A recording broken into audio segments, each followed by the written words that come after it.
네, 하나님 말씀 보도록 하겠습니다. 마태복음 12장 1절부터 8절까지의 말씀입니다. 오늘은 1, 2부가 성경 구절이 똑같습니다. 본문만 다르고 마태복음 12장 1절부터 8절, 레위기 12장 1절부터 8절입니다. 네, 마태복음 12장 1절부터 8절. 저와 여러분이 한 절씩 교독하고 마지막 절은 합독하도록 하겠습니다. 교독합니다. 그때 예수께서 안식일에 밀밭 사이로 가실새 제자들이 시장하여 이삭을 잘라 먹으니 바리새인들이 보고 예수께 말하되 보시오 당신의 제자들이 안식일에 하지 못할 일을 하나이다. 예수께서 이르시되 다윗이 자기와 그 함께한 자들이 시장할 때 한 일을 읽지 못하였느냐. 그가 하나님의 전에 들어가서 제사장 외에는 자기나 그 함께한 자들이 먹어서는 안 되는 진설병을 먹지 아니하였느냐. 또 안식일에 제사장들이 성전 안에서 안식을 범하여도 죄가 없음을 너희가 율법에서 읽지 못하였느냐. 내가 너희에게 이르노니 성전보다 더 큰 이가 여기 있느니라. 나는 자비를 원하고 제사를 원하지 아니하노라 하신 뜻을 너희가 알았더라면 무죄한 자를 정죄하지 아니하였으리라.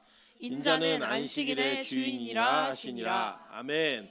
네, 우리 주변에 있는 분들에게 이렇게 한번 인사드리도록 하겠습니다. 당신 얼굴을 처음 보는 기쁨이 참 큽니다. 네, 주일날 아침에 첫 시간에 처음 주변에 있는 분들의 얼굴을 보았을 때 여러분에게 큰 기쁨이 있는 그런 교회가 되기를 소망합니다. 그런 빛과 소금 교회 되어서 우리 교회가 하나님과의 예배의 관계도 온전하지만 성도들과의 관계도 온전해지는 귀한 여러분 성도들의 관계가 이루어지는 교회 되시기를 주님의 이름으로 축원합니다. 네, 오늘은 마태복음 12장 1절부터 8절까지의 말씀을 가지고 헌법이신 예수 그리스도라는 제목으로 하나님 말씀 증거하도록 하겠습니다. 우리가 어떤 사회의 사건이나 상황이 변화되거나 이렇게 뭐가 일어나면 그 없던 관심이라는 게 좀 생깁니다. 저희 아내는 개인적으로 그 정치 이런 거에 관심이 전혀 없었는데 언제부터 관심이 생겼냐면 박근혜 탄핵 사건 때부터 이 관심이 생기기 시작했습니다. 그리고 요 근래에 뭐 헌법이다 뭐 이런 얘기들을 굉장히 많이 들을 수밖에 없는 그런 좀 환경이 있을 거라고 생각을 합니다. 뭐 정치적 상황을 얘기하고자 이 본문의 제목을 이렇게 정한 게 아니라 잘 이해하실 수 있는 내용이 있기 때문에 이 본문의 내용을 정한 것입니다. 오늘은 예수님께서 이 땅에 오셔서 자신의 율법과 자신과의 관계 속에 무슨 일을 이루기 위해 오셨는지 이 본문이 아주 짧은 본문이지만 굉장히 많은 것들을 담지하고 있음을 여러분 기억하시면서 오늘의 이 본문의 내용의 표면적인 이야기 속에 숨겨져 있는 그 안에 진짜 의미가 무엇인지를 통하여 진짜 우리가 복음의 사람이 되고 복음의 교회가 되어서 제대로 된 예수 그리스도에 대한 이해가 있는 그런 진짜 교회 되시기를 주님의 이름으로 축원합니다. 자, 먼저 이 12장 이 성경에 나와 있는 장절은 다 사람이 만든 겁니다. 그러니까 원래는 이게 다 하나의 이야기예요. 그래서 앞뒤 문장이 앞뒤에 있는 이야기와 사건이 무슨 이야기인지가 굉장히 중요합니다. 여러분 우리 지난 시간에 여러분 배우신 내용이 무엇이냐면 물론 이제 지난주는 저희가 그 창립 기념주일이라서 다른 본문을 갖고 원로 목사님과 말씀을 나누었지만 그 전주에 연속되는 내용이 무엇이었냐면 여러분께서 잘 아시다시피 유명한 말씀이 있죠. 뭐죠? 수고하고 무거운 짐진 자들아 다 내게로 오라 내가 너희를 쉬게 하리라. 이 말씀이 전도할 때 굉장히 많이 쓰는 말씀이잖아요. 근데 이 말씀의 내용이 우리가 그냥 인생에 어려운 문제가 있고 인생에 힘든 문제가 있으면 예수께 나오면 다 해결된다. 물론 그런 의미가 완전히 틀린 건 아니지만 그게 진짜 의미가 아니라고 말씀을 드렸죠. 이 수고하고 무거운 짐을 지는 사람들이 어떤 사람들이었어요? 율법이라고 하는 짐을 지고 가는 사람들이었잖아요. 근데 예수님께서 이 무거운 짐을 또 자신에게 내려놓으라고 얘기는 하셨지만 그것이 완전히 벗어지는 이야기가 아니었죠. 그죠? 그 뒤에 보면 뭐라고 나와요? 30절에 이렇게 얘기했어요. 이는 내 멍에는 쉽고 내 짐은 가벼움이라 하시니라. 그러니까 예수님이 지어주는 짐이 있어요, 없어요? 있다고요. 있는데 율법에 비하면 이거는 별것도 안 되는 짐이야. 이런 뉘앙스라고요. 그러니까 지금 예수님은 계속 뭐에 대해서 얘기하시냐면 율법이 너희들이 힘들게 했고 율법이 너희들의 구원을 가로막고 있었다. 근데 내가 주는 멍에와 내가 주는 짐은 가볍다라고 얘기하시는 거예요. 그리고 그 뒤에 오늘 여러분이 읽으신 말씀이 있는 겁니다. 근데 이 말씀의 내용이 뭐냐면 결국에는 율법 위에 그리스도가 있다라고 하는 이야기거든요. 그러니까 그 수고하고 무거운 짐보다 가볍고 쉬운 짐이 무슨 짐인가를 설명해 주는 내용인 거예요. 그러니까 이 내용을 그냥 단지 하나의 에피소드로 이해하시면 안 되고 마태가 성령의 감동에 의하여 철저하게 이 앞뒤에 있는 사건을 통해 어떻게 이 문제를 해결할 것인가, 그리고 이 문제의 답이 무엇인가를 정확히 알려주고 있는 것입니다. 여러분, 그런 큰 개념과 앞뒤의 내용과 사건들을 머릿속에 두시고 오늘의 본문의 내용을 한번 자세하게 살펴보도록 하겠습니다. 자, 먼저 이 병행 구조들을 좀 보도록 할게요. 마가복음 2장 23절부터 28절입니다. 안식일에 예수께서 밀밭 사이로 지나가실새 그의 제자들이 길을 열며 이삭을 자르니 바리새인들이 예수께 말하되 보시오, 저들이 어찌하여 안식일에 하지 못할 일을 하나이까? 예수께서 이르시되 다윗이 자기와 및 함께한 자들이 먹을 것이 없어 시장할 때 한 일을 읽지 못하였느냐? 그가 아비아달 대제사장 때에 하나님의 전에 들어가서 제사장 외에는 먹어서는 안 되는 진설병을 먹고 함께한 자들에게도 주지 아니하였느냐? 또 이르시되 안식일이 사람을 위하여 있는 것이요 사람이 안식일을 위하여 있는 것이 아니니 이러므로 인자는 안식일에도 주인이니라 라고 얘기했습니다. 자, 비슷한 내용이죠. 이 내용들의 자세한 내용들은 다윗에 대한 내용을 조금 더 자세하게 설명한다라는 거예요. 자, 누가복음 6장 1절부터 5절 한번 여러분 읽어보실까요? 자, 시작. 안식일에 예수께서 밀밭 사이로 지나가실새 제자들이 이삭을 잘라 손으로 비비어 먹으니 어떤 바리새인들이 말하되 어찌하여 안식일에 하지 못할 일을 하느냐? 예수께서 대답하여 이르시되 다윗이 자기 및 자기와 함께한 자들이 시장할 때에 한 일을 읽지 못하였느냐? 그가 하나님의 전에 들어가서 다만 제사장 외에는 먹어서는 안 되는 진설병을 먹고 함께한 자들에게도 주지 아니하였느냐? 또 이르시되 인자는 안식일의 주인이니라 하시더라. 자, 이렇게 병행 구조들을 읽어보니까 마태복음에만 독립적으로 기록된 내용은 무엇이냐면 안식일에 제사장들이 성전에서 그러니까 일을 하여도 안식일을 범하지 않는다는 것을 이야기했죠. 그죠? 그 이야기 하나 하고 예수님께서 나는 성전보다 더 크다라는 이야기. 그 이야기는 마태복음의 독립적인 이야기예요. 그리고 이 마가하고 누가는 다른 내용들은 다 동일하게 이야기하고 있는데 그 내용을 종합해보면 이렇게 이해할 수 있을 것 같아요.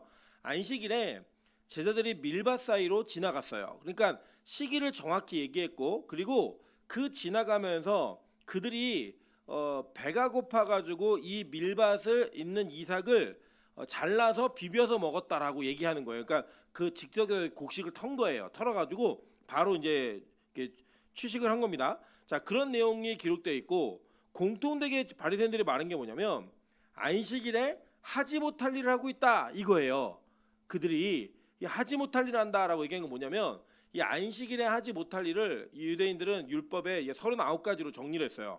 이 39가지가 뭐냐면 예를 들면 그런 거예요. 불 붙이지 말 거, 주머니에 물건을 넣고 움직이지 말 거, 여러 가지가 있어요. 그런 내용들 지금 여러분이 이렇게 들으셔도 크게 도움이 되는 이야기는 아니니까 그렇게 내용의 39가지의 이야기를 가지고 그 중에 하나가 뭐였냐면 이들이 비벼서 이 낫을 갖고 배 가지고 뜯든지 뭐 하든지 곡식을 털어서 먹는 거, 이거 금지된 일이었어요. 안 해야 될 일을 지금 하고 있습니다라고 고발하는 거예요.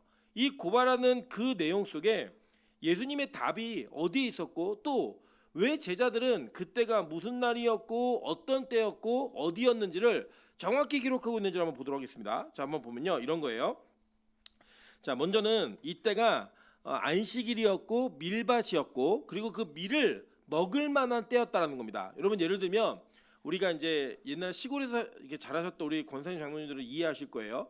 그 산에 철에 따라서 먹을 만한 간식거리가 있습니다. 그래서 뭐 봄에 올라가면 산에서 뭘 따먹을 수 있다. 가을에는 뭐 감이 떨어진다 이런 게 있죠, 그죠? 근데 이제 감이나 귤 이런 거를 익지도 않았는데 먹으면 이게 먹을 수 있어요, 없어요? 못 먹어요. 되게 떫어요. 제가 예전에 한번 기억이 있는 게 그 제주 선교를 갔다가 몰래 귤을 한번 설이했는데 귤이 청귤이었어요. 그냥 청귤이 뭐냐면 지금 우리가 얘기하듯이 그냥 이렇게 그 청색깔 귤이 아니라 안 익은 귤이었습니다. 안 익은 귤. 제가 깠는데 안에 있는 그 알맹이가 저희가 보통 아는 그런 귤이 아니라 아주 새하얀 이런 귤이었어요. 제가 용감하게 한번 먹어봤는데요. 그냥 넣었다가 바로 뱉었습니다. 먹을 수가 없어요. 그러니까 이제 모든 어떤 곡식이든 과일이든 때가 돼서 먹어야죠.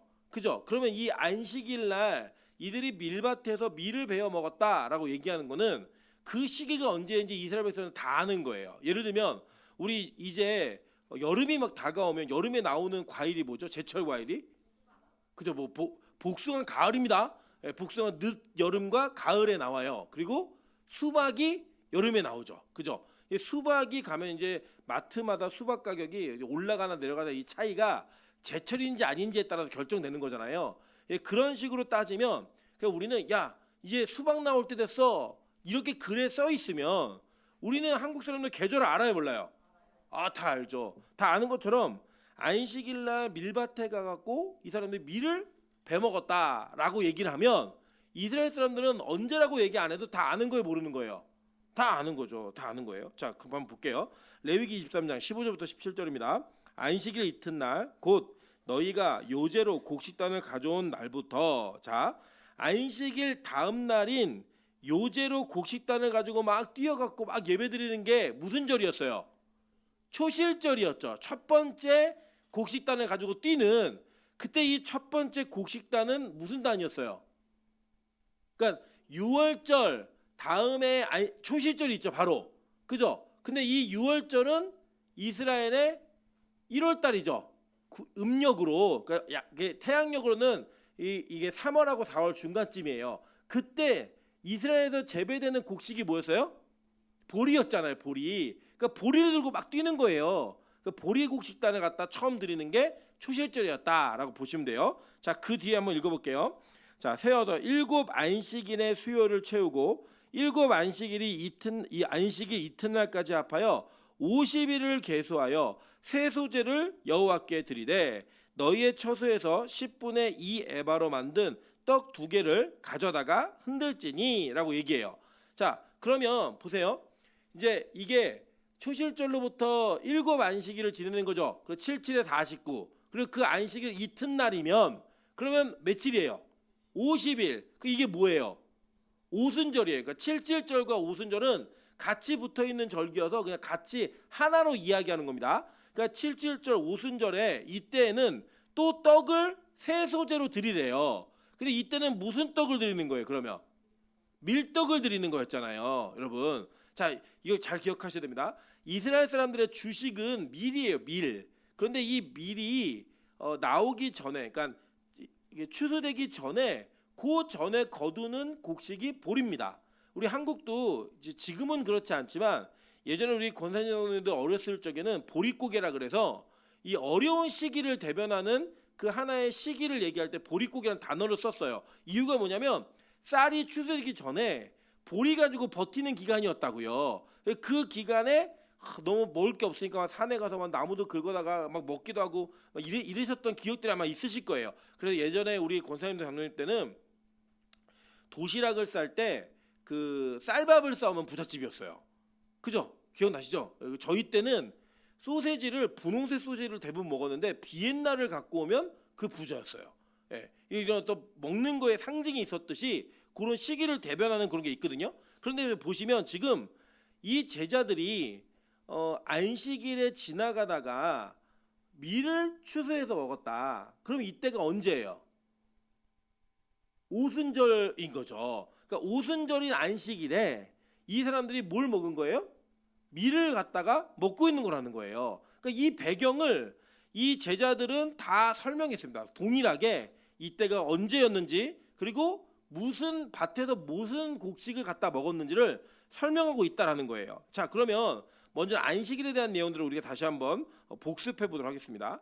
이 안식일은 이제 영어로는 이제 사바데이라고 얘기하는데 이 샤바트라고 하는 히브리어가 안식일이라고 하는 단어예요. 안식이라는 단어인데 이 단어가 어떤 단어냐면 원래 구약의 안식일은 여러분 언제냐면 토요일이에요. 지금 양력으로는 토요일입니다. 그러니까 이 토요일 날 하나님께서 세상을 창조하시고 안식하셨다라는 거예요. 근데 우리는 안식이라는 개념 안에 있는 모든 개념 속에 한 가지만을 잘 이해하고 있어요. 뭐냐면 안식일 날은 아무것도 안 하고 쉬는 거야. 이렇게 보통 이해를 하십니다.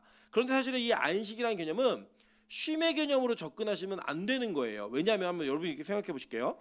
만약에 하나님이 6일 동안 세상을 창조하시고 너무 힘드셔가지고 7일째 날 쉬셨다라고 얘기하면 이거 하나님이 아니에요.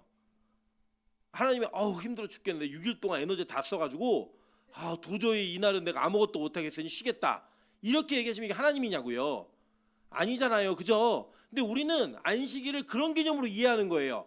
야, 6일 동안 우리 열심히 일을 했으니 7일째 날에 쉬어야겠다. 이렇게 그렇게 이해하시면 우리는 안식을 잘못 이해하고 계신 겁니다. 우리 교인들은 이제 거의 다 아시는 이야기지만 안식이라는 단어가 담지하고 있는 의미 중에 하나가 뭐냐면 원래의 자리로 돌아가다예요. 그래서 안식은 어떤 개념이냐면 하나님은 하나님의 능력으로 완성된 곳에서 보호하시고 전체를 유지하시면서 충만하게 거하시는 그 보좌에 앉으신 상태, 그게 안식이에요. 그러면 피조물들은 뭐 해야 돼요? 그 처소에 앉으신 하나님께 경배하고 예배하는 원래의 자리로 가 있는 그 모습이 안식이라고 얘기하는 겁니다. 그리고 여러분 이게 보통 뭐냐면 우리가 어떤 집에 가갖고 야, 이 집 참 깨끗하네 라고 얘기하는 건 어떤 의미가 있는 거냐면 원래 물건들이 원래 있어야 될 자리에 있는 게 깨끗하다고 얘기하는 거예요. 아무것도 없는 집은 깨끗하다고 얘기 안 해요. 뭐라고 얘기하죠? 빈집이야 이렇게 얘기하지 깨끗한 집이라고 얘기하지 않습니다. 그리고 깨끗한 집은 어떤 집이냐? 간단하게 말하면 휴지가 휴지통 안에 들어가 있는 집이 깨끗한 집이에요. 근데 휴지가 밖에 나와 있으면 그 더러운 집이죠. 장난감들이 장난감통 안에 들어가 있으면 그거는 깨끗한 집이에요. 근데 장난감이 냉장고 안에 들어가 있으면요, 더러운 집이죠. 그러니까 안식할 수 없는 집인 거예요. 그러니까 안식의 상태는 뭐냐면 원래 있어야 되는 물건들이 원래 자리에 가서 있는 거, 거기다 들어갔을 때 아유, 이 집 참 깨끗하네 하면서 마음에 평안이 오잖아요. 아니세요? 그게 안식이라고요. 그게 이 안식의 개념으로 그 이스라엘 백성들은 그 안식을 이해했고 그 이해한 것을 근거로 하여 자신들의 행위가 하나님을 예배하는 것에 어긋나다고 생각하면 그것을 하지 않은 거예요. 이해되시죠? 우리가 뭐냐면 안식일 날 아무것도 안 해야 된다라고 하는 전제로 주일날에는 아무것도 하지 말자라고 얘기하면 돼요, 안 돼요? 그게 아니라고요. 그 내용이 아니라 하나님을 예배하는 행위 속에 이것이 포함될 수 있다 그러면 뭐든지 할 수 있다 없다? 있다. 그런데 하나님을 예배하는 행위에 포함되지 않는 행위면 이거 해야 돼요, 안 해야 돼요? 안 해야 된다고요. 그러니까 성경은 우리에게 안식 개념을 그렇게 가르치고 있다는 겁니다. 그래서 여러분 보면 안식년이라고 하는 그 안식년이 있죠. 이 안식년은 안식일의 확장이었잖아요. 근데 이 안식년에는 뭘 했어요? 땅을 기경하지 않고 그냥 뒀단 말이에요. 왜요? 땅이 지력을 회복하도록 둔 거예요. 그러니까 원래의 힘을 회복하도록 그냥 둔 거라고요. 그걸 뭐라고 얘기했어요? 안식이라고 얘기한 거예요. 그러니까 이 안식의 개념은 하나님께서 예배를 받으시는 자리로, 그리고 이 피조물들은 하나님을 예배하는 자리로 가는 것, 그게 바로 안식인 겁니다. 성경은 그래서 이 안식의 개념을 이렇게 표현했어요. 창세기 2장 2절부터 3절 첫 번째입니다. 하나님이 그가 하시던 일을 일곱째 날에 마치시니 그가 하시던 모든 일을 그치고 일곱째 날에 안식하시니라. 하나님이 그 일곱째 날을 복되게 하사 거룩하게 하셨으니 이는 하나님이 그 창조하시며 만드시던 모든 일을 마치시고 그날에 뭐 하셨음이라? 안식하셨음이니라. 예배의 영광을 받으신 거예요. 하나님께서 그거를 안식이라고 얘기하는 겁니다. 자, 그래도 이 안식일은 하나님과의 관계성 속에서 이루어지는 날인 거예요. 그래서 출애굽기 20장 8절부터 11절, 그리고 신명기 5장 12절부터 15절에 보면 10계명을 얘기하는데 이 10계명 중에 몇 번째가 안식일에 관련 계명이에요?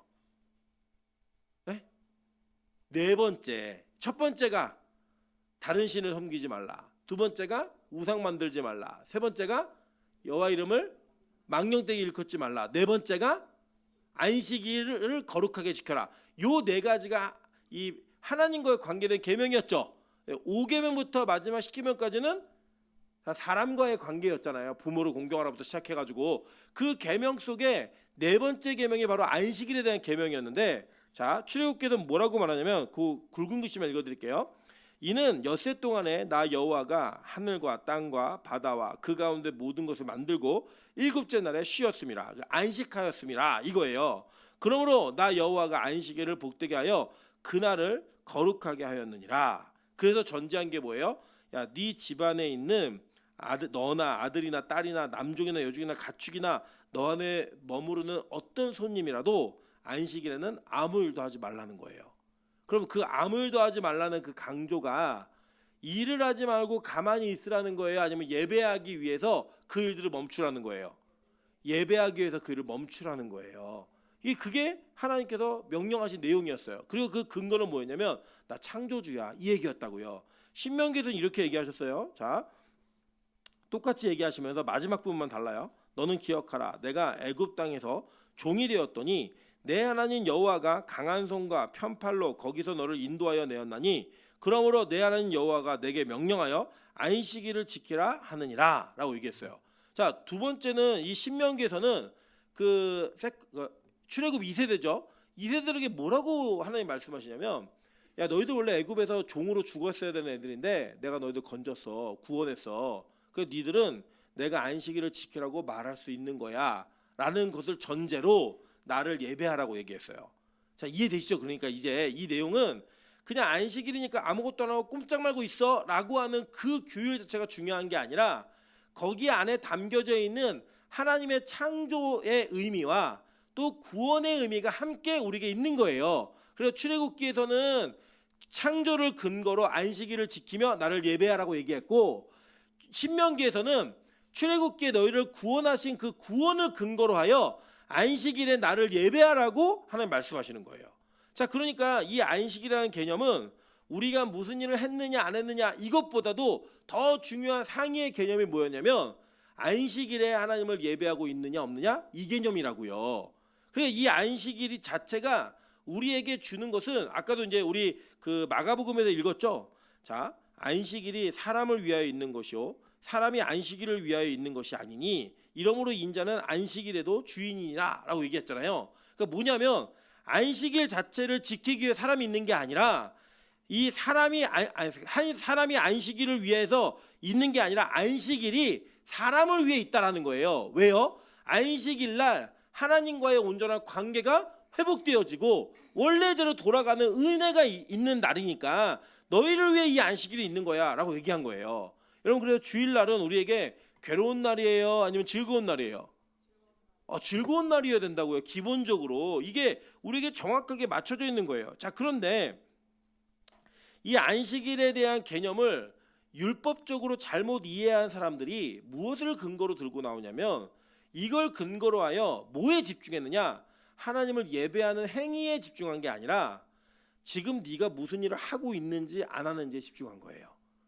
이게 되게 위험한 겁니다. 예를 들면 이런 게 있죠. 어떤 교사가 아이들을 가르치는데 아이들이 공부하게 하는 게 목적이에요. 그러면 이 아이들에게 동기부여를 하고 왜 공부를 해야 되는지를 알려줘서 자기 스스로 노는 시간이나 다른 짓을 하는 시간을 절제하고 공부하게 만드는 게 교사가 하는 일이잖아요. 그런데 이걸 잘못 이해하면 교사가 공부는 하는지 안 하는지 관심은 없고 딴짓만 안 하게 하는 거예요. 매들고 다니면서. 무슨 말인지 이해되세요? 그러니까 멍하게 있어도 딴짓만 안 하면 되는 거예요. 그냥. 근데 원래 목적은 뭐예요? 공부를 하게 만드는 게 목적인데 그냥 너 학교 왔으니까 사고 치지 마. 나 네가 사고 치면 나 너무 피곤하니까 너 아무것도 안 해도 괜찮아. 근데 딴짓만 사고만 안 치면 돼. 그래서 사고를 안 치게 몽둥이를 들고 다니는 교사와 어떻게든 이 사람들이 공부하게 만들기 위해 동기부여를 하고 공부의 내용이 얼마나 중요한지 공부를 하고 나면 너에게 어떤 유익이 있는지를 알려줘서 스스로 그것을 절제하게 만드는 교사, 누가 진짜 교사인 거예요? 후자가 진짜 교사인 거죠. 여러분 잘 보세요. 안식과 이 율법의 개념은 여기에 목적이 있었다고요. 하나님과 관계를 올바르게 만드는데, 근데 이 율법주의자들의 목적은 뭐냐면 그 명문되어진 조문이 그에게 적용되어지고 있는지 아닌지 그게 목적인 거예요. 그래서 그걸 어기면 그의 의도와는 상관없이 어긴 것 자체가 잘못된 거예요. 알아보지도 않는 거예요. 그때 예수님께 그들이 고발하는 거예요. 그래서 뭐라고 고발하냐면 아니 당신의 제자들이 안식일에 하지 못할 일을 하고 있습니다. 지금 율법을 어기고 있어요. 안식일을 어기고 있네요. 이 말을 하는 거예요. 근데 이 유대인들에게 안식일이 얼마나 중요했냐면 이 안식 자체는 모든 율법을 대표하는 하나의 기준이었습니다. 그러니까 여러분 예를 들면 계명들이 여러 개 있잖아요. 그리고 이 계명들에 따른 하위 계명도 있었어요. 뭐냐면 계명이 말하지 않는데 요거를 어떻게 하면 잘 지킬 수 있을까라고 해서 계명을 이렇게 만들어냈다고 조문들을 그렇게 만들어내 가지고 막 300개가 넘는 조문들이 쭉 딸려 내려왔어요. 그런데 이거의 대표는 뭐예요? 대표. 십계명이라고요. 그리고 십계명 안에 뭐가 있었어요? 안식이 있었단 말이에요. 그러니까 이 안식은 모든 계명의 대표였던 겁니다. 그래서 이 율법을 하면 포괄적으로는 장로들의 유전까지 다 포함한 거예요. 우리 도표 한번 볼까요? 도표 보시면 제가 이제 여기다가 이 그림을 그려놓은 거예요. 도표 안에. 그러니까 율법과 예수 그리스도 거기 안에 있는 도표 한번 보여주세요. 네, 2페이지에 안 나오나요? 없어요? 간지는 있는데. 자 보시면 지금 우리나라의 법체계가 어떻게 되어 있냐면 크게 만들어요. 크게. 예. 법체계가 어떻게 되어 있냐면 제일 하위가 뭐냐면 조례와 규칙이에요. 그리고 그 위에 상위법이 뭐냐면 시행령입니다. 그리고 그 시행령 위에 법이 뭐냐? 법률, 그러니까 민법, 형사법이에요. 그러니까 이 보통 우리가 법률이다라고 얘기하면 민법하고 형사법이 기본적으로 틀이 만들어져 있는 거고요. 그 틀이 만들어져 있는 가운데 이거를 적용하다 보니까 요거는 조금 특별하게 법이 있어야겠다라고 생각되는 부분들, 그리고 요거는 조금 더 보충 설명이 필요하다. 요걸 적용할 때 이렇게 적용해야겠다라고 하는 그 시행령이나 조례 규칙이 자체적으로 만들어지는 거예요. 어디 안에서? 법률이라고 하는 틀 안에서 이게 만들어지는 겁니다. 그래서 여러분 이게 같은 시행령이나 같은 법률일 때는 특별법이 더 우선해요. 예, 부딪힐 때, 조항이 부딪힐 때. 근데 보시면 이 법률 위에 있는 법이 뭐예요? 헌법이에요. 그래서 헌법은 우리가 무슨 얘기를 하든 어떤 법률에 있든 간에 그 법률이 아무리 강력한 법률이라 할지라도 헌법에 위배가 된다라고 하면은 그 법은 고쳐야 돼요. 무효화되는 거예요. 무조건. 그러니까 가장 높은 상위법이 뭐냐면 헌법인 겁니다. 대한민국이라는 이 법률 시스템 안에서는 헌법이 정해놓은 그 선을 넘을 수가 없어요. 그래서 여러분 이 헌법이라고 하는 거는 굉장히 중요한 법입니다. 그리고 보시면 요새 정치인들이 법 가지고 막 얘기 많이 하잖아요. 이유가 뭐예요? 그들이 얘기하는 여러 가지를 막 다 얘기하는데 제일 중요한 건 그래도 니들이 무슨 말을 해도 이 헌법은 어기면 안 돼 라고 얘기하는 전제를 갖고 얘기하는 거죠. 예, 그래서 이제 헌법을 위배했느냐 위반했느냐 위반하지 않았느냐 이거 갖고 이제 막 다툼이 있는 이유가 뭐냐면 헌법의 위반이다라고 얘기하면 그 밑에 어떤 명분이 붙는다 할지라도 그건 위법이에요. 예, 그게 바로 이 법의 시스템이라는 거예요. 오늘 예수님이 이거를 설명해 주시는 겁니다. 자, 어떻게 설명하나 한번 볼게요. 자, 내용을 보시면 이거예요. 안식일에 못할 일 하고 있습니다 라고 고발하니까 예수님이 다른 얘기 안 하고 이렇게 얘기하십니다. 자, 3절이에요.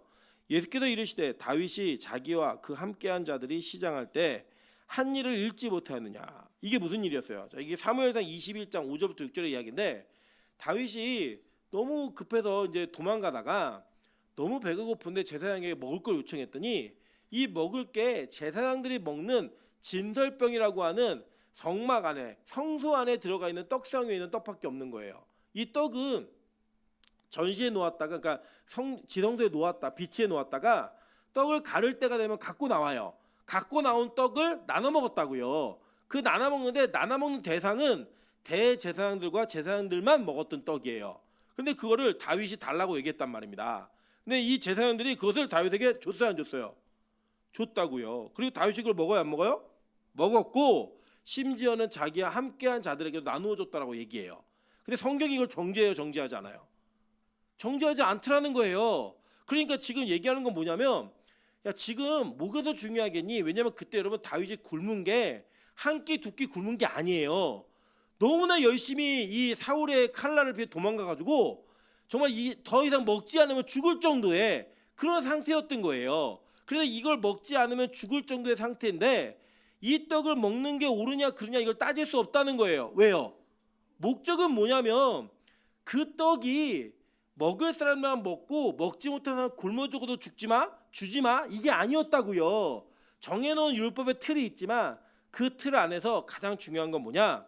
하나님과 이 사람 간의 생명력, 즉 사람이 하나님과 무슨 뭘로 살고 있는지를 확인하게 만들어주는 그 관계성 속에 표현되어지는 하나의 상징이었지 그 자체가 규율로서 다른 사람이 먹으면 죽어? 이게 아니었다고요. 그래서 그걸 누구에게 줬어요? 다윗에게 준 거예요. 자, 보세요. 두 번째는 뭘 얘기하냐면 성전법이에요.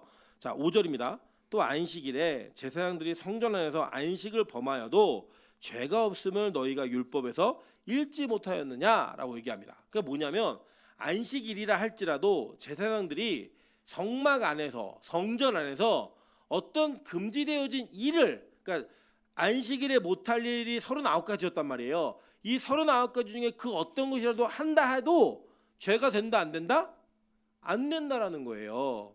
자, 그러면 보세요. 예를 들어서 제가 너무 급한 일이 있어갖고 신호 위반을 했어요. 그리고 이거는 신호 위반 그래서 감시 카메라에 찍힌 거예요. 그리고 이건 죄예요, 아니에요? 예? 예, 너무 급동이 말하고 막 급하게 간 거예요, 막. 예, 그리고 이거 죄예요, 아니에요? 예, 이해는 할 수 있죠. 그죠? 비난은 할 수 없어요. 비난은 못하지만 죄예요, 아니에요? 죄라고요. 그런데 보세요. 경찰차가 범인을 잡기 위해서 막 과속을 해갖고 신호위반을 했어요. 과속도 하고 신호위반도 했어요. 그럼 이건 죄예요, 아니에요? 아니라고요. 자, 소방차가 불을 끌어가려고 열심히 가다가 신호위반도 하고 과속도 했어요. 이거 죄예요, 아니에요? 아니라고요. 여러분 잘 생각해 보세요. 똑같은 행위를 했는데 그 행위 안에 담겨져 있는 목적이 무엇인가에 따라 어떤 건 죄가 되고 어떤 건 죄가 안 된다고요. 저는 개인 사정으로 너무 급했죠. 그렇지만 제가 그렇게 급했다 할지라도 저는 제가 급동이 마려워서 신호위반했습니다. 아무리 써서 내도요. 벌금 내야 돼요, 안 내야 돼요? 낸다고요. 그런데 소방차나 경찰차는 신호위반을 하고 이거 해도 범인을 잡기 위한 목적과 불을 끄기 위한 목적이었다면 그들의 그 행위는 죄가 돼요, 안 돼요? 안 된다는 거예요. 왜요? 교통법보다 이 경찰과 소방차가 적용되어지는 이 교통법 위에 있는 그들의 룰이 이 하위법을 무력화시킨 거예요. 이해되시죠? 자, 이거를 지금 예수님이 설명하는 거예요. 자, 너희들 안식일에 하지 못할 일 한다고 얘기했지? 그런데 봐봐. 다윗은 먹지 못할 걸 먹었어도 뭐라고 안 했잖아. 그 얘기 하나 하셨고 또 한 가지 뭐였냐면 다윗이 제사장들이 성전에서 안식일을 범하여도 그거 죄 안 돼. 그거 몰라? 너 다 읽었잖아. 율법 봤잖아. 얘기하시는 거예요. 그러면서 예수님이 뭐라고 얘기하시면 6절입니다. 내가 너에게 이르노니 성전보다 더 큰 이가 여기 있느니라. 이 모든 법보다 그 상위법 위에 누가 있다는 거예요? 예수 그리스도가 있다는 거예요. 여러분 이게 너무나 중요한 사실인 겁니다. 이 너무나 중요한 그 사실이 우리에게 복음이 무엇인지 율법의 기능이 무엇인지 알려주는 거라고요. 자, 보세요. 우리는 율법에 저촉이 되는 인간들이 아니에요. 율법에 저촉이 되죠. 우리가 왜 안 되겠어요? 율법의 틀을 들이대면 우리는 저촉이 돼야 안 돼요? 된다고요. 심지어는 예수님이 이 땅에 오셔서 율법이라고 하는 기준을 적용하실 때 더 세밀하고 정밀하게 적용하셨다고요. 여러분 율법에서 구약의 율법은 음행을 저질러야지만 음란한 자였어요. 음행한 자였어요. 그런데 신약의 율법에는 뭐예요? 여자를 보고 음욕을 품은 자마다 이미 간음한 자라고 얘기했다고요. 살인하지 말라고 얘기했고 살인하는 행위를 하지 않은 사람은 그 죄가 아니었어요. 아무리 죽이고 싶었어도. 그런데 신약으로 넘어오면 뭐라고 얘기해요? 형제를 보고 미워하는 자마다 이미 살인한 자다. 율법의 적용을 너무 엄밀하게 해버리신 거예요. 누가요? 예수가. 여러분 그래 뭐 예수님이 이 땅에서 뭐라고 계시냐면 마태복음 5장 17절부터 20절에 이렇게 얘기합니다. 내가 율법이나 선지자를 폐하러 온 줄로 생각하지 말라. 폐하러 온 것이 아니요 완전하게 하려 함이라. 진실로 너에게 이르노니 천지가 없어지기 전에는 율법의 1.1획도 결코 없어지지 아니하고 다 이루리라. 그 예수님이 내가 와가지고 율법을 없애려고 온 게 아니라 율법을 완성하려고 온 거야 라고 얘기하신 거예요.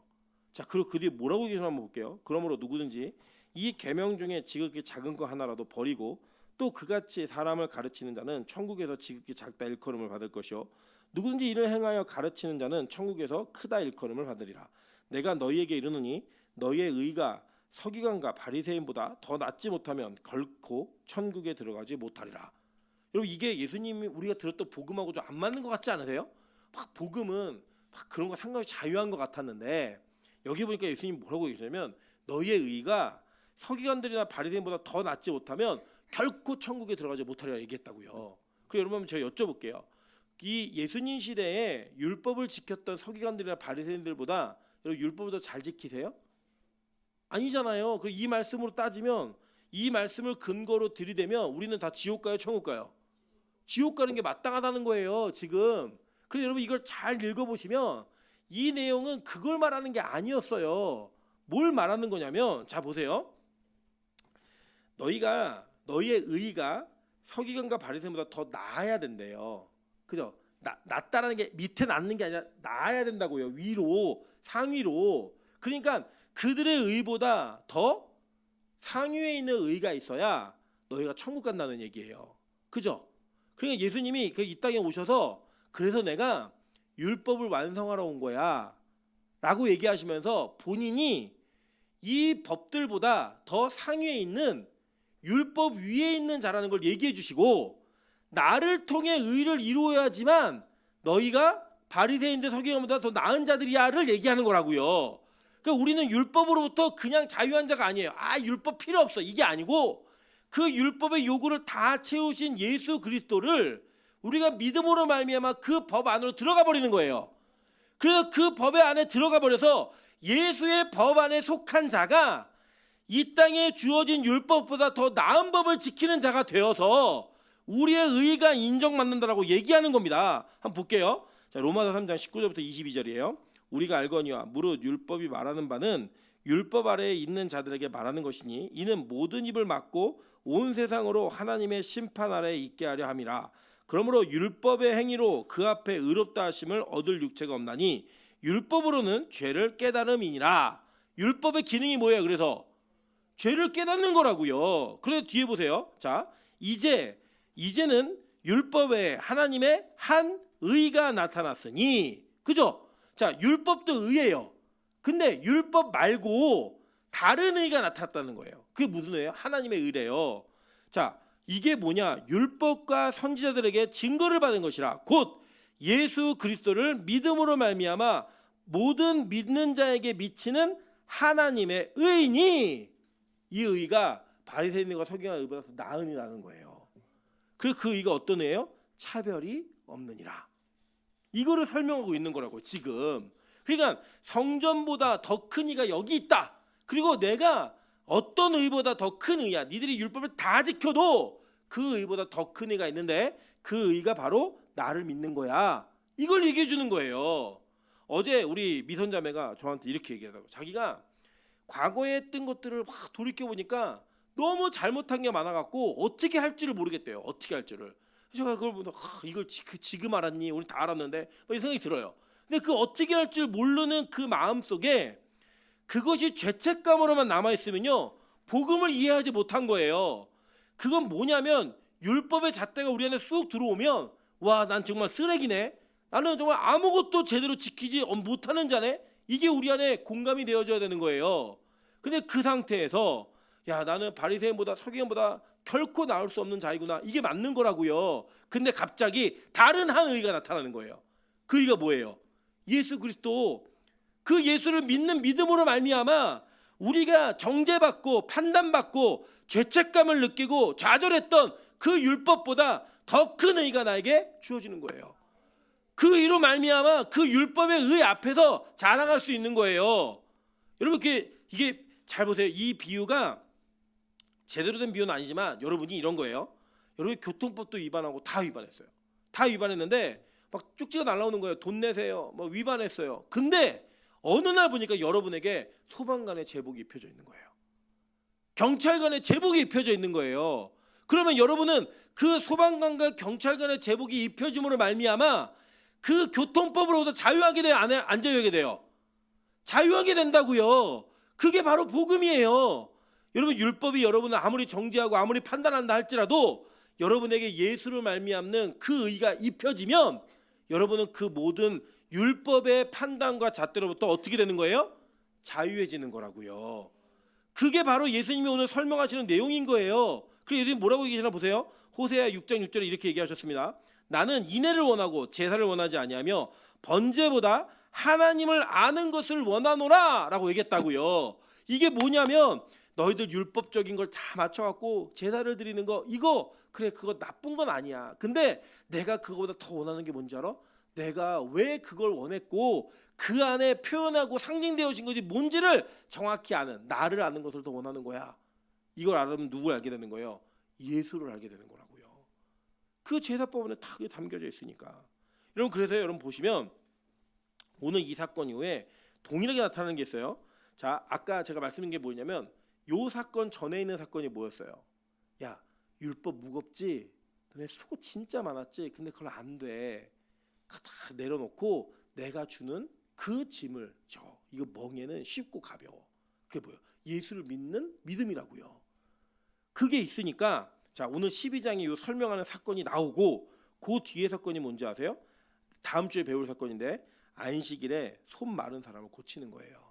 그 이 고치는 장면에서 예수님이요, 이 종합해 보시면 마가복음 3장, 누가복음 6장 이 얘기가 나오는데 제가 간절히 실어놨어요. 내용이 이거예요. 예수님이 물어요. 손 마른 자를 보시고 이렇게 얘기하세요. 자, 그들에게 이르시되 야, 안식일에 선을 행하는 것과 악을 행하는 것, 생명을 구하는 것과 죽이는 것 어느 것이 옳으냐 물으세요. 얘 대답을 못 하겠는 거예요. 왜요? 얘가 분명히 머릿속으로는 알아요. 선을 행하는 게 옳습니다. 생명을 구하는 게 옳습니다. 알아요. 아는데 자기들이 지켜왔던 게 있거든요. 행위로서. 근데 그거를 말하는 순간 자기의 모든 행위가 다 무너져 버리는 거예요. 말을 못하고 가만히 있는 거예요. 그러니까 이게 뭐냐면 저 사람이 사는 것보다 이 사람이 고쳐지는 것보다 내가 여지껏 지켜왔던 행위가 중요해. 이걸 포기를 못하는 거예요. 그러니까 예수님이 이 완악한 것을 보시고, 그죠? 그들의 마음에 완악함을 탄식하사 노하심으로 그들 둘러보시고, 야, 손 내밀어. 그러더니 손을 고쳐버리셨어요. 의도적으로 안식일에. 뭘 폭로하는 거예요? 이 사람들이 복음과 율법의 그 상징적인 의미와 관계성을 깨닫지 못하고 있으니까 자기들에게 여전히 행위만 중요한 거예요. 행위만. 여러분 이걸 잘 기억하셔야 됩니다. 우리가 이게 지금 언제 일어난 사건이냐면 밀밭에서 오순절날 일어난 사건이에요. 오순절에는 뭐가 임하죠? 성령이 임했죠. 그리고 밀떡이라고 하는 그 밀이, 보리와 밀이 오병이의 기적에서, 오병이의 기적은 뭘로 행했던 기적이었어요? 보리떡으로. 근데 그게 뭘 의미했죠? 12 광주리 광주리가 남았죠. 그게 이스라엘 12지파를 상징하는 거였어요. 그 뒤에 예수님이 머지않아 7병2어의 기적을 대가벌레에서 행하셨습니다. 그죠? 이 7병2어라고도 얘기하는데 7병2의 기적 행하셨는데 이 7병 7개 떡이 무슨 떡이었어요? 밀떡이었잖아요. 시기상. 그 밀떡을 행하시면서 너희들 7광주리에 남은 거 알지? 이거 무슨 의미였어요? 이방인들 가나안의 7족속을 상징하는 거였다고요. 그러니까 이거예요. 잘 보세요. 이건 무슨 내용이냐면 이제 율법으로 내가 백성들을 구원하고 추수하지 않아. 내 제자에게 맡기는데 이 추수는 내가 성전보다 더 큰 법이 되어서 그들을 다 안아낼 거야. 근데 요구하지 마. 그리고 너희들이 제자들을 통해 구원받을 자들, 그 자들 누구예요? 밀떡, 밀밭에서 이방인들을 구할 때 너희들이 가진 율법 가지고 얘기하지 마. 이거라고요. 그리고 여러분 보세요. 사도행전 15장 6절부터 11절에 이렇게 되어 있습니다. 오타예요. 12번 6절부터 11절이에요. 어떤 사람이 유대로부터 내려와서 형제들을 가르치되 너희가 모세의 법대로 할례를 받지 아니하면 능히 구원을 받지 못하리라 하니 바울 및 바나바와 그들 사이에 적지 아니한 다툼과 변론이 일어난지라. 형제들이 이 문제에 대하여 바울과 바나바와 및 그 중에 몇 사람을 예루살렘에 있는 사도와 장로들에게 보내기로 작정하니라. 6절부터 11절 볼게요. 사도와 장로들이 이 일을 의논하러 모여 많은 변론이 있은 후에 베드로가 일어나 말하되 형제들아 너희도 알거니와 하나님이 이방인들로 내 입에서 복음의 말씀을 들어 믿게 하시려고 오래전부터 너희 가운데서 나를 택하시고 또 마음을 아시는 하나님이 우리에게와 같이 그들에게도 성령을 주어 증언하게 하시고 믿음으로 그들의 마음을 깨끗하게 하사 그들이나 우리나 차별하지 아니하셨느니라. 그런데 지금 너희가 어찌하여 하나님을 시험하여 우리 조상과 우리도 능히 매지 못하던 멍에를 제자들의 목에 두렸느냐. 그러나 우리는 그들이 우리와 동일하게 주 예수의 은혜로 구원받은 줄을 믿노라 하시니라. 그리고 이걸 기억하셔야 돼요. 이 어떤 상황이냐면 바울과 바나바가 이방인들에게 복음을 전했더니 이들이 예수를 믿기 시작한 거예요. 이 예수를 믿기 시작하는데 원래 유대인 출신으로서 유대교에서 기독교로 넘어온 자들이 보니까 얘네들은 예수를 믿는다고 얘기하는데 자기들이 지키는 율법을 하나도 안 지켜요. 심지어는 할례도 안 받아요. 그러니까 억울해요, 안 억울해요? 에? 여러분 억울하죠. 예를 들어 볼게요. 예를 우리 교회에서 우리 성도가 되는데 엄청난 트레이닝 하는 거예요. 일주일 동안 한 번도 빠지지 않고 교회를 와야 되고 또 헌금은 얼마를 해야 되고 3년 동안 훈련 받고 그러면서 계속 그 훈련의 과정을 거친 이후에 우리 교회 등록을 받아주는 거예요. 예를 들어서 그렇게 안 하지만 그렇게 했는데 어느 날 갑자기 법이 바뀐 거예요. 바뀌어서 어떻게 했냐? 그냥 오자마자 원하면 다 등록을 받아주는 거예요. 그럼 여러분 그걸 보는 순간 여러분 화가 날까 안 날까요? 엄청나죠. 왜 나겠어요? 나는 이렇게 했는데, 나는 얼마나 많이 수고했는데, 나는 이걸 통과하기 위해서 얼마나 열심히 했는데, 이걸 가지고 상대방을 평가하고 비난하는 거, 그게 누가 했던 일이냐면 바리새인들이 했던 일이라고요. 바리새인들이. 여러분 제가 지난번에 한번 고백했잖아요. 저는 신대원을 엄청 그 경쟁률이 높을 때 들어갔잖아요. 우리 이전 사람이 대충 쉬울 때 들어갔단 말이에요. 제가 그걸 보면서 야 저런 식으로 공부했는데 들어갔어? 넌 나보다 낮은 인간이야. 이렇게 얘기하면 이게 뭐예요? 율법주의 바리새인이라고요.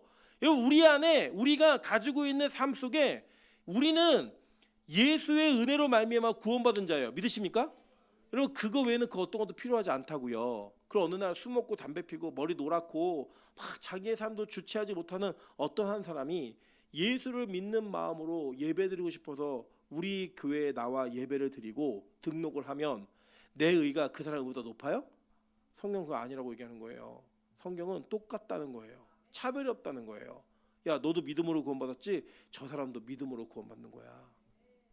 여러분 가끔 우리는 보면서 신앙의 유무와 상관없이 인격적인 결함이 있는 사람들을 만나게 돼요. 여러분 저 자신도 그렇고 우리 모두는 어떠한 영역에서 인격적으로 결함이 있는 부분이 있어요. 완벽한 사람 없단 말이에요. 그럼 우리 그걸 보면서 그 사람 야 너 예수 믿는 건 맞아? 예수를 뭐 몇십 년 믿었다면서 그거밖에 안 돼? 우리는 그런 생각 한다고요. 그런데 여러분 잘 보세요.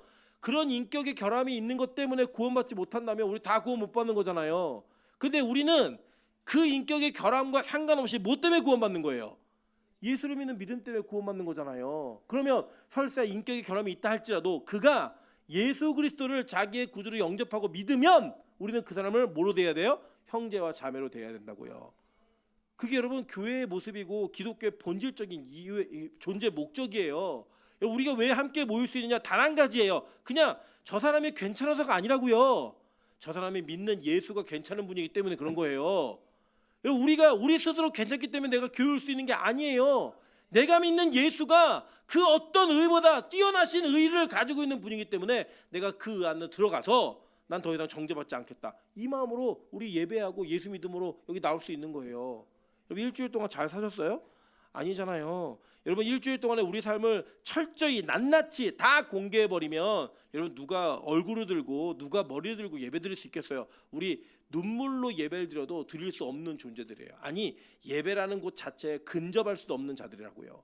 그랬던 저와 여러분에게 예수의 의가 부어줌을 말미암아 예배하는 자가 된 거예요. 여러분 그래서 똑같아요.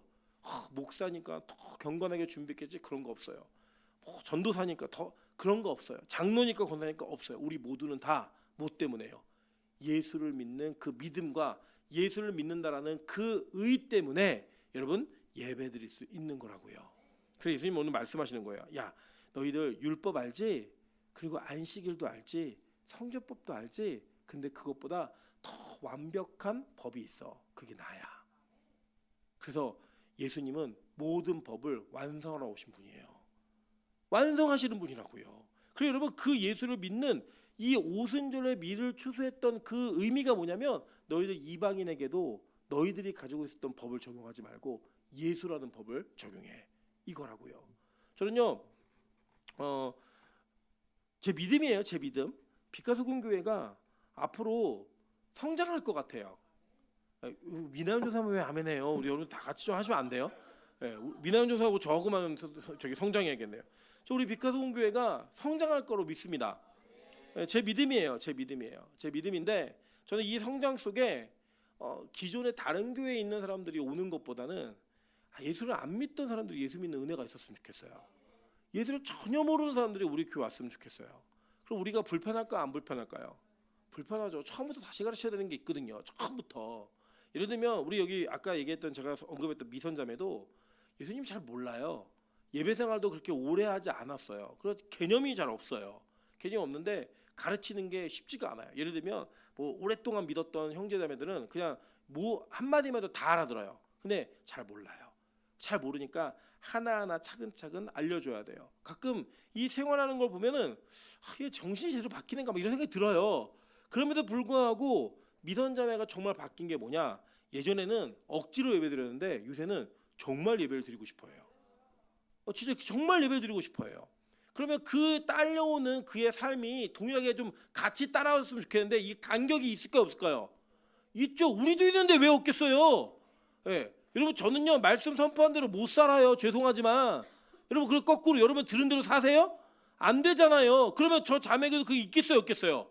있죠. 그 간격이 있는데 그 간격을 기다려주는 거예요. 이해해주는 거예요. 그리고 같이 이끌어주는 거라고요. 그게 바로 복음인 거예요. 예수님은요 그걸 얘기하셨고 그것을 우리에게 말씀하시는 거예요. 야 니들도 못한 주제에 남한테 왜 그 짐을 씌워?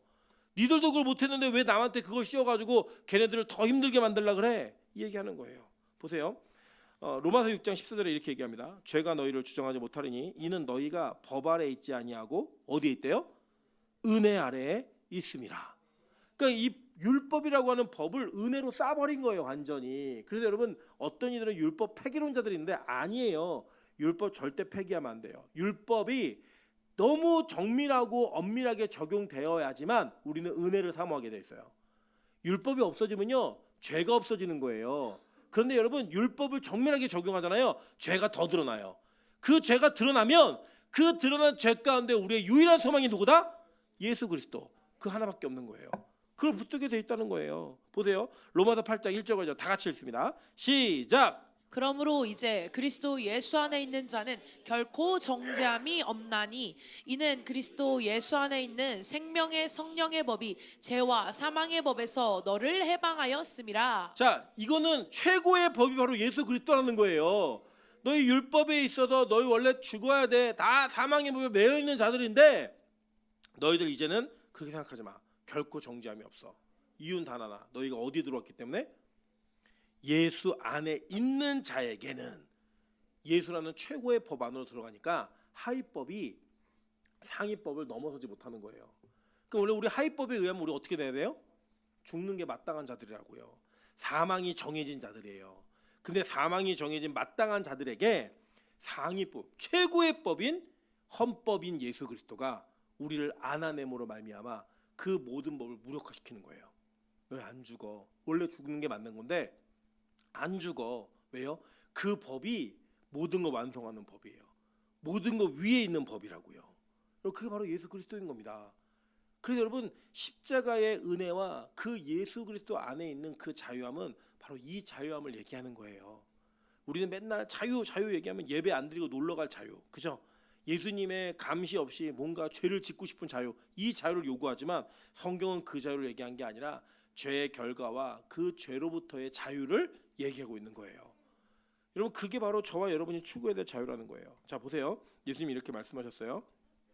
요한복음 2장 19절부터 22절입니다. 예수께서 대답하여 이르시되 너희가 이 성전을 헐라 내가 사흘 동안에 일으키리라. 유대인들이 이르되 이 성전은 46년 동안에 지었거늘 내가 3일 동안에 일으키겠느냐 하더라. 그러나 예수는 성전된 자기의 육체를 가리켜 말씀하신 것이라. 죽은 자 가운데서 살아나신 후에야 제자들이 이 말씀하신 것을 기억하고 성경과 예수께서 하신 말씀을 믿었더라. 이게 뭐예요? 원래 성전이 죄의 문제를 해결하는 곳이었잖아요. 근데 예수님 진짜 성전이 와가지고 모형이었던 상징이었던 성전에 폐쇄를 명한 거예요. 야 이거 끝이야. 이제는 더 이상 이거 끝났으니까 다 무너뜨려. 이제는 누가 성전이에요? 내가 성전인 거예요. 예수님이 성전이라는 거예요. 그리고 여러분 놀라운 사실 뭔지 아세요? 예수님이요 자기가 성전의 머리가 되셔가지고 우리를 각 지체로 부르셨어요. 그 여러분이 뭐가 된 거예요? 성전 고린도서 3장 16절에 보면 우리가 뭐예요? 성전이 된 거예요. 그래서 죄의 문제가 어떻게 해결되는 거예요? 성전 안에서 해결됐잖아요. 예수 안에서 우리 안에서 해결되는 거예요. 그래서 우리가 구약의 율법대로 제사를 드리지 않는 겁니다. 여러분 만약 세대주의자들이 막 얘기하는 게 뭐냐면 다시 예루살렘에 성전이 지어지면 예수님 재림한다는 거예요. 막 말도 안 되는 얘기 하지 마요. 예수님이 야 이거 무너뜨리라고 예수님이 얘기했어요. 예수님이 그 얘기를 하셨고 이제는 누가 성전이래요? 예수님이 성전이래요. 그리고 그 예수에게 접붙인 자들 그게 누구예요? 저와 여러분 우리가 성전이라고요. 우리가 그 안에서 자유함을 누리는 거예요. 그게 복음입니다. 그래서 여러분 쉽게 이해하시라고 예수님이 보다 헌법이다라고 얘기하는 거예요. 헌법이신 예수 그리스도, 최고의 법인 그 예수, 그 예수 안에 있는 자들은 하위의 모든 법으로부터 자유함을 얻는 거예요. 그걸 오늘 예수님 얘기하시는 거예요. 그리고 예수님 오늘 말씀하신 거 뭐예요? 너희들 밀밭에서 추수하여 먹고 있는 제자들 봤지? 이방인들, 이제 안 믿는 자들이 우리 복음 안으로 들어올 때 쓸데없는 거 적용하지 말고 그냥 성전이신 예수 그리스도, 성전보다 더 큰 안식일의 주인이신 그 예수 그리스도 안에서 자유함을 누리게 해, 복음의 은혜를 누리게 해 라고 말하는 그 본문의 가르침을 우리에게 전달하고 있는 겁니다. 여러분, 저는 이 말씀을 통해서 우리 교회가 각오해야 하고 다짐해야 될 게 있다고 생각합니다. 여러분, 여러분의 신앙생활에 어떤 훈련의 과정들과 이 과정들로 인해 얻어진 결과물들은요 다 은혜였어요. 아멘이십니까? 원래 우리 매일 예배드리는 사람들 아니었잖아요. 여러분, 저는요 하늘문에서 매일 예배드리는 게 너무 힘들어서 도망간 사람이에요. 교단을 핑계로 여기 교단 다르기 때문에 나 교단 안에 있어야 된다고 도망간 사람이에요. 여러분 제가 기억하지만 여기 다 썬데이 크리스찬이었잖아요. 대부분이. 제가 처음에 이 교회 왔을 때 매일 예배 드리는 말도 안 되는 얘기였어요. 말도 안 되는 얘기였다고요. 그런데 하나님이 우리에게 은혜로 뭘 하게 하셨어요? 매일 예배, 매일의 죄사함을 경험하게 하셨어요. 여러분, 어떤 사람이 우리 교회에 다시 처음 왔을 때 그 사람에게 여러분에게 은혜로 이루었던 일을 율법과 규율로 요구하지 마세요. 은혜로 이루어진 일을 멍에를 씌워 요구하지 마세요. 그러면 지금 교회가 타락하기 시작하는 거예요. 교회 타락이 바로 그런 거예요. 기존에 있는 은혜를 받은 사람들이 그 은혜를 자신의 무기와 상대를 압박하는 멍에와 족쇄로 사용할 때, 그때 그게 이 교회의 타락을 얘기하는 거예요. 우리 교회 그렇게 안 돼야 됩니다. 모두를 은혜로 바라볼 수 있어야 돼요. 그 은혜가 임하는 것을 기다려줘야 돼요. 그 은혜가 온전히 임하는 것이 무엇인지를 알려주고 가르쳐주는 일에 최선을 다해야 된다고요. 그래서 여러분, 최근에 교회의 새로운 지체들을 놓고 기도해 주세요. 하나님, 그에게 더 큰 예수를 알게 하는 은혜가 있게 도와주시옵소서. 그 은혜로 말미암아 진짜 예배하는 예배자가 될 수 있게 도와달라고 그렇게 기도하는 가운데 하나님께서 저와 여러분의 믿음이 진짜이고 우리의 의가 바리새인보다 더 뛰어난 의임을 보증해 주실 거라고 믿습니다. 그런 교회 되기를 주님의 이름으로 축원합니다.